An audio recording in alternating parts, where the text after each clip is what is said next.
Fala aí galera, tudo bem aí? Aqui estamos começando o nosso primeiro vlog no canal Fala Alessandro. Hoje a gente vai falar um pouco sobre a vida, falar um pouco sobre psicologia, vamos filosofar aqui. E para isso a gente trouxe a nossa amiga Gi, estudante de psicologia, a Eduarda, que vocês já conhecem, e o Márcio, que também vocês já conhecem, que somos nós os produtores e editores do canal. Hoje eu vou aprender a editar, gente. É verdade, hoje é o primeiro dia dela editando o vídeo. Ela vai editar o primeiro vídeo dela. Até então era só eu e o Márcio, como vocês já sabem, que editava. E ela praticamente só participava. A partir de agora ela vai começar a editar os vídeos e produzir os seus próprios vídeos também. E fora do estado de São Paulo. É, a Duda vai pro Paraná. E o nosso amigo... Estudante, como podem ouvir. De onde veio a sua vontade de fazer música, cara? Tipo, é uma coisa desde criança ou você decidiu depois da adolescência? Cara, você falou isso aí, eu tava refletindo esses dias, como eu atribuí aula para professor de artes no estado, eu comecei a pensar um pouco sobre isso aí. De onde que vem essa pegada, né, de artes? Aí eu lembrei quando eu era pequeno, eu fazia literalmente cópia de desenho. Eu lembro de eu desenhando, sei lá, a capa do Rei Leão, Sonic. Tipo, não era perfeito, mas era suficientemente bom, principalmente porque eu tinha acho que 6 ou 7 anos de idade. Então se olhava assim, você não falava assim, ah, uma criança desenhou simplesmente, não tava bom mesmo. Mas eu larguei, né, de desenhar. E só que isso fez um pouco de sentido, né? Quando a gente fala de arte, a gente tem muito músico que larga a banda pra ir trabalhar com arte. Já vi muito isso. E assim como o contrário também. Músico que sai dela, às vezes o cara é escultor, pintor e começou a trabalhar com isso. Você acha que foi uma parada assim, meio que você nasceu com uma certa tendência à música? Uma tendência à arte. Tendência à arte, eu diria. Porque eu mesmo como músico, eu não gosto muito de tocar a música dos outros. Eu tenho que eu mesmo produzir isso daí, ou seja, fazer minha própria arte. Assim, não desmerecendo, né, quem faz essa... Porque o músico você tem que classificar que você tem o cara que vai tocar, o cara que compõe, né? Tem essa divisão, é uma coisa, é um fato já. Eu concordo também, em partes, porque faço ciência da computação. Sei lá, desde criança eu sempre fui muito envolvido com a parte de tecnologia, eletricidade, brinquedos eletrônicos, eu queria fazer alguma coisa diferente. Eu lembro até hoje, eu tinha um carrinho que era um carrinho normal, aqueles que abrem tudo, grandinho, assim, que meu pai me deu. Eu rebaixei ele, coloquei farol e peguei aqueles foninhos de ouvido de minigame, fiz um som, personalizei o carro. Eu coloquei um plug, um P2 nele, velho. Então eu ligava no som de casa e o carrinho fazia o som, tá ligado? E ligava na tomada os faróis. Então eu sempre fui envolvido na parte tecnológica. E assim que eu tive a oportunidade de fazer o primeiro curso técnico, eu já logo pensei, fazer alguma coisa de tecnologia. Aí eu tinha 3 escolhas só, né? Eu tinha administração, informática e design de interiores. Falei, vou fazer informática. Aí apaixonei, daí pra frente vi que tinha tudo a ver com tecnologia, né? Do que eu sempre gostei. É bem isso mesmo. O que você acha disso? Da onde veio a sua vontade de fazer psicologia? Essa ideia de virar... Comecei a pesquisar sobre bastante profissão. Nossa, fui pra dentista, só que não rolava. Fui pra enfermagem, só que eu desmaiava quando meu sangue desmaia, então não rola muito. Aí fui mais pra pesquisar sobre psicanálise. Aí gostei. Aí comecei a fazer o curso. Psicanálise é quase a maioria, não é? Vai. Pra psicanálise? Não, assim, pra quem pelo menos muito, eu já vi muito, minha professora mesmo lá de psicologia, né? Psicanalista. É que eu vejo muitas pessoas que vai pra psicologia por causa da psicanálise. Que até porque foi um pilar, né?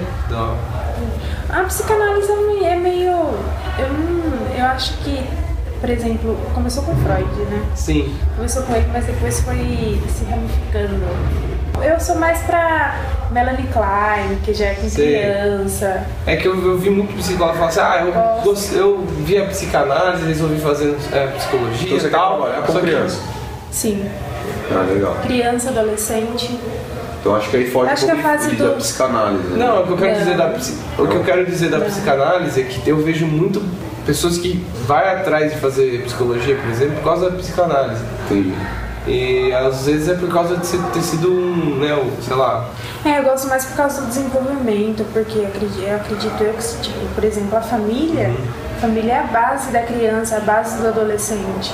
E assim, e outro ponto, não que a pessoa vá atrás de psicologia e segue psicanálise. Normalmente ela é atraída por causa da psicanálise e acaba seguindo a maioria das pessoas vai com foco, tipo, pra comportamental, vou pra humanista, e acaba, tipo, gostando de outra abordagem, ou de alguma outra escola. É o que eu tava vendo lá na faculdade do pessoal. Isso.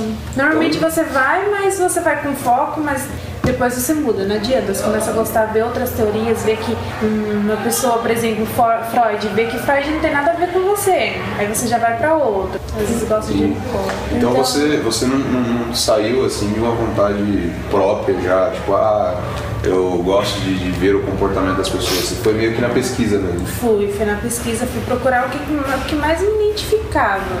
Legal. Aí foge um pouco do que a gente começou a falar, né? Você já tinha uma tendência à arte. Que eu tive também teve um problema de meio social, sabe? Fazer música, não dá dinheiro, não dá não sei o quê, tem muito disso. E minha mãe sempre foi um pouco contra isso aí, então você fica meio preso, cara, querendo ou não. E psicologia também. Eu falei pro meu pai, fazer psicologia. Ele já falou assim, fazer psicologia, cuidar de louco? Não é só louco que passa por psicólogo. Não é uma pessoa que tem um problema, mas mesmo assim, ele passa por psicólogo, então... porque às vezes você pode... que o pessoal, às vezes, acredita muito no remédio, e às vezes você consegue fugir de um remédio tratando a ansiedade, coisa do tipo, que melhora a vida em 100%. A Duda passa com psicólogo, né, Duda? Você gosta? Como que é? Eu gosto, sim. A gente não é pra louco, igual você falou. Mas tem um acompanhamento. Tem que dividir as emoções, assim. Legal. O que você acha como adolescente? Assim, a adolescência é uma fase muito segura. Então a gente sempre tem que ter alguém com quem contar. E muitas vezes os pais, os irmãos, a gente não pode. Ou os pais não é presente, ou os pais é bravo, ou é chato. Sempre tem essa. Então, o adolescente tem que procurar alguém com quem dividir, pra acabar não acontecendo coisa errada. Às vezes os pais não estão preparados pra apoiar. Uma coisa de dividir emoção, então a psicóloga ela trabalha com você nessa parte e você conseguir separar. Mas que emoções assim em específico? Seria raiva, sei lá... Raiva e tristeza. Raiva e tristeza, conseguir separar ela do seu dia a dia, então... Entendi. Legal. Mas lá você leva pra ela o que você não consegue compartilhar com ninguém no seu dia a dia, então na sua família. Porque assim, a minha família, como eu disse, é muito fechada. O celular. Ai, Henrique! Alarma, tomar um remédio, galera. Tá todo mundo doente aqui. Então, a minha família, ela sempre foi muito rigorosa. Então, eu não tenho com quem dividir. Porque eu moro com minha avó e ela, assim, ela é meio do tempo antigo dela. Então, pra ela tudo tem que ser igual antigamente. Quantos anos tem sua avó? 65. Então, meu pai, ele vai fazer 60 anos esse ano que vem. E eu tenho justamente esses problemas também em casa. Minha família é um pouco rígida, assim, então eu sou um pouco afastado, assim, deles. Mas eu nunca tive contato com um psicólogo. O psicólogo, ele te ajuda em que nessa parte? Ele te faz você se abrir com ele? Você vê um desenvolvimento nisso? Você vê uma melhoria passando de psicólogo? Então, eu vejo. Porque se eu não passasse um psicólogo, eu ficaria preso. Cara, vamos dar uma esperada aí, porque isso aí vai atrapalhar. Que zona é essa, velho? Gente, vamos. É que vocês duas estão falando um pouco baixo.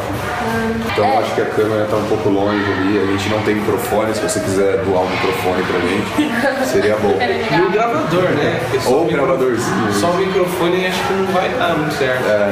Então, voltando lá ao assunto, é porque a minha avó é daqueles tempos. Então ela não entende nada do que se passa hoje. Pra ela, se eu mexer no WhatsApp, pra ela eu tô conversando com alguém lá da China, que vai vir aqui e vai me sequestrar.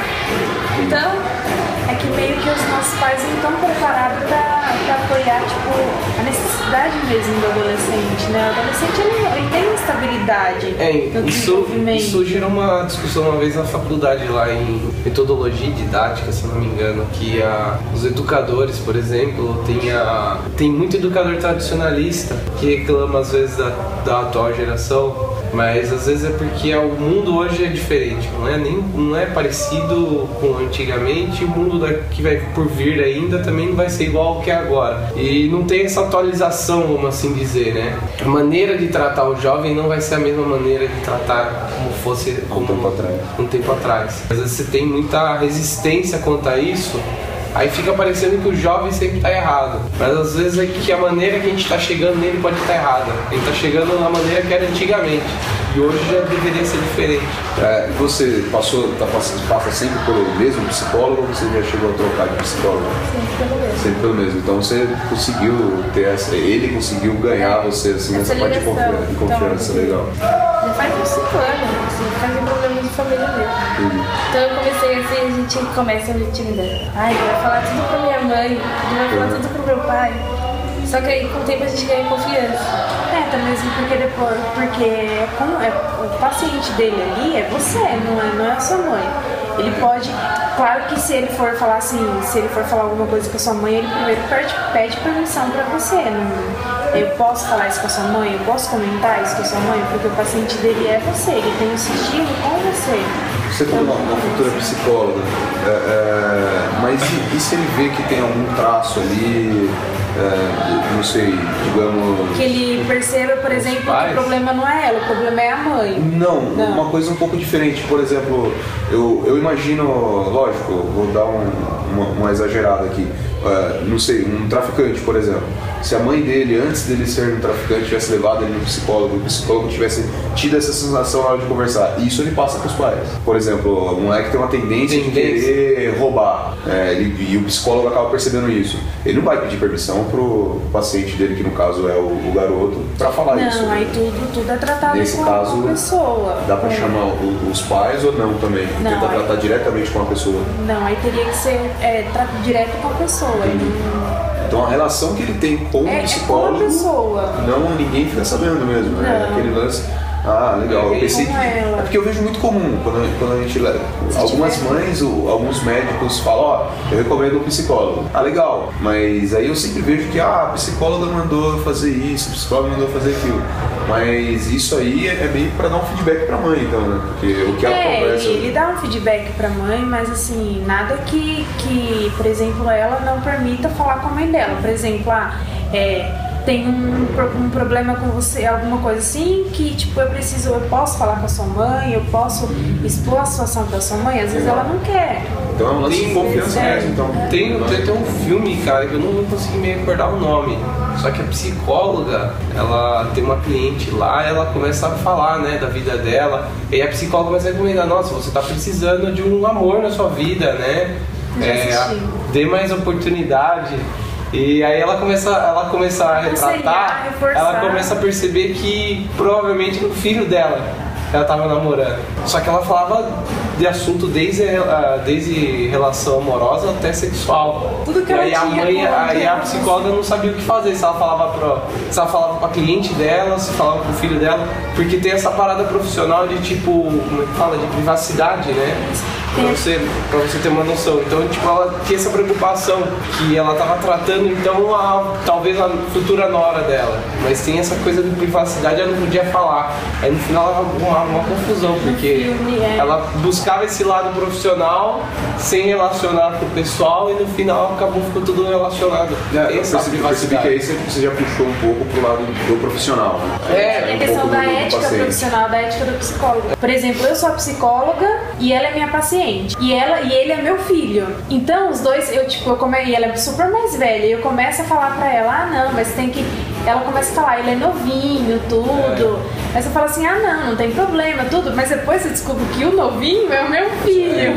Mas aí vai ter que ter um negócio muito profissional pra você não influenciar. Nessa questão é aconselhável, por exemplo, a partir do momento que você não... a partir do momento que você percebe, é ética profissional mesmo, que você não vai conseguir conduzir a situação, recomenda pra outra pessoa. Cirurgia num parente. Porque assim... É igual a questão, por exemplo, se eu perceber que eu não tenho capacidade de cuidar dela, de continuar atendendo ela, eu tenho que reconhecer que eu não tenho a capacidade, eu tenho que recomendar ela para um outro profissional que tenha capacidade de cuidar dela. Não é porque, por exemplo, ela vai me pagar que eu vou perder uma cliente, vou perder já um dinheiro. Mesmo assim, mesmo que eu perca, eu tenho que reconhecer que eu não tenho capacidade. É minha ética profissional. Mas assim, eu acho também assim, não só pro profissionalismo, assim, você vai conversar com o psicólogo e ele vai contar pra alguém. Como que você vai ter confiança nele? Não tem como você se abrir com a pessoa. É isso que eu ia chegar. A diferença às vezes que você tem no psicólogo com uma pessoa, o psicólogo ele tem essa questão ética e profissional de guardar essa privacidade, diferente do que seria às vezes com um amigo. Que é aquela coisa, viu? Preciso contar um segredo. Se você contar, já deixou de ser segredo.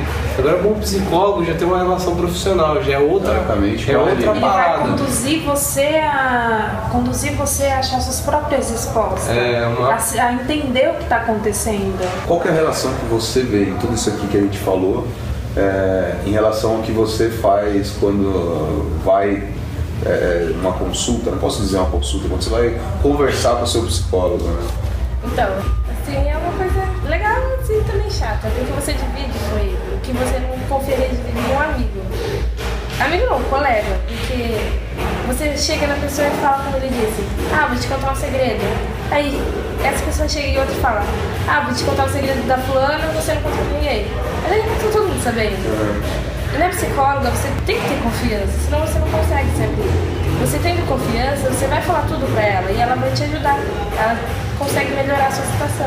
Como foi com você, assim, no começo? Ela te pergunta coisas ou vocês, é aquele lance, tipo, alguns filmes a gente vê, um senta de frente pro outro, fica um olhando pro outro e esperando o outro falar. Ou ela começa uma conversa, tenta tirar alguma coisa. Então, eu conheci ela bem antes dela ser psicóloga. Então a gente já tinha facilitou. Legal. Ela começou passando filme, pedindo pra mim fazer desenhos, pra me conhecer. Entendi. Aí, assim, eu peguei confiança. Aí, muito bom, legal. Facilitou tudo. E a questão também que às vezes você não consegue contar alguma coisa, você não sabe por onde começar, ela vai conduzindo você, né? Vai, assim, depois que ela conhece, acho que ela sabe. Gritou ali fora. Gritou lá. Tá chamando alguém. Voltando um pouco lá no início da gravação, a gente estava perguntando, eu percebi que a gente acabou pulando a Eduarda, né? A gente perguntou por que você queria ser músico, por que ela foi pro o porquê da faculdade de cada um, né? Só porque ela não tinha faculdade. A gente acabou aprendendo na psicologia, que virou um assunto que decorreu praticamente até agora no vídeo. Educação física que você quer fazer, né? Desde quando? O que te levou a querer isso? Então, meu pai, eu morava com ele quando eu era criança, pequeno, e ele tinha bar. Então, eu não queria ser professora de educação física, eu queria ser professora de matemática. Matemática. Meu pai, acho que ele é meio burrinho, ele não sabe contar direito, ele não sabe fazer conta. Meu pai não veja isso. Meu pai não veja. Assim, ele pega dinheiro na mão, ele até consegue contar, mas conta assim no papel ele não consegue. Então ele pedia pra mim. Então desde pequeno eu aprendi a contar com dinheiro. Legal. Assim, eu sempre vi as professoras falando ábaco que chama, né? Aí coloca 1, 2, a gente vai aprendendo. Eu já aprendi com moeda. Legal. Uns aprendi com algumas coisas, eu aprendi com dinheiro. Agora foi aquele lance do Chaves, não, né? Se fosse com ábaco você não conseguia contar, né? Tinha que ser com moeda. Tinha que ser com moeda. Eu pegava moedinhas assim de 1 centavo que tinha, meu pai não usava mais, levava pra escola pra ficar contando. Que legal. Então, você sempre quis ser professor? Eu sempre quis ser professor. Só que aí começou um projeto e eu comecei a fazer esse projeto. E lá tinha aula de dança. Comecei a fazer dança, matemática, comecei a fazer tudo. E me apaixonei pela dança, assim. Eu descobri que eu queria ser professora de dança, ginástica. Legal. Que envolve, assim... Aí eu comecei a fazer capoeira, essas coisas aí.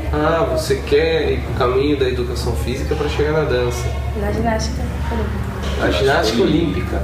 Porque eu tenho de dança. É porque eu tenho uma prima que fez isso. Ela se formou em educação física para fazer pós-graduação em dança. Tanto que tempo atrás ela foi atrás de samba. Quer ir para aquela parte de ginástica rítmica? Ginástica rítmica. Artística. Legal. Então, aí acaba meio que voltando a nossa ideia, né? Porque, não, eu acho que não, né? Porque aí ela foi influenciada, no caso, pelo pai que forçava. Ela se interessou pela educação por conta de uma condição de começo. Legal. Aí a minha ideia sempre Meio era dela, meio social. Né? ensinar os próximos, assim. A partir de uma necessidade, ela juntou com um gosto. De acordo com o ambiente dela que ela... Bom, eu acho que eu cheguei a uma conclusão que as coisas que acontecem na vida e ela te leva a facilitar um caminho. Então eu acho que a dica do vídeo vai ser: olha o que você... analisa bem. Analisa a situação que você tá, o que você tem mais prática e foca nisso. Vai ficar totalmente diferente, né, meu? Você trabalhar com uma coisa que você tem uma conexão, né? Tem um significado um pouco maior pra você, seja lá qual for, já dá um sentido diferente, né? Aí entra naquela frase, né? Aí o trabalho fica mais gostoso, porque você não trabalha, você faz o que gosta. Exatamente. Aquela discussão, né? Que você fazer por amor. Tem pessoas, às vezes, que é até meio ruim, né? Tem gente que troca literalmente o trabalho pela família. O cara acaba tendo até mais amor pelo trabalho que a própria família. Mas é aquela coisa do amor, quando você tem amor mesmo, você tem que arrumar o tempo pra cada um. Saber administrar a vida, Aprender né? a administrar. Então é isso aí, pessoal. Eu acho que o vlog de hoje foi isso aí. A gente falou um pouco sobre profissão, um pouco sobre vida acadêmica e psicologia. Então fica aí algumas dicas que ficou aqui de uma futura psicóloga, uma futura professora de ginástica olímpica, um músico já e futuro grande produtor, porque já é um produtor em escala pequena, e eu, se Deus quiser, um grande aí cientista da computação, inovando em tecnologias, quem sabe Apple, Microsoft me espere. Bom, é isso aí, até o próximo vídeo. Se você curtiu assistir esse vídeo, curte aí, dá um like, se inscreve, comenta e compartilha com a galera. Valeu, até o próximo vídeo e provavelmente em breve mais um vlog aqui no Fala Alessandro.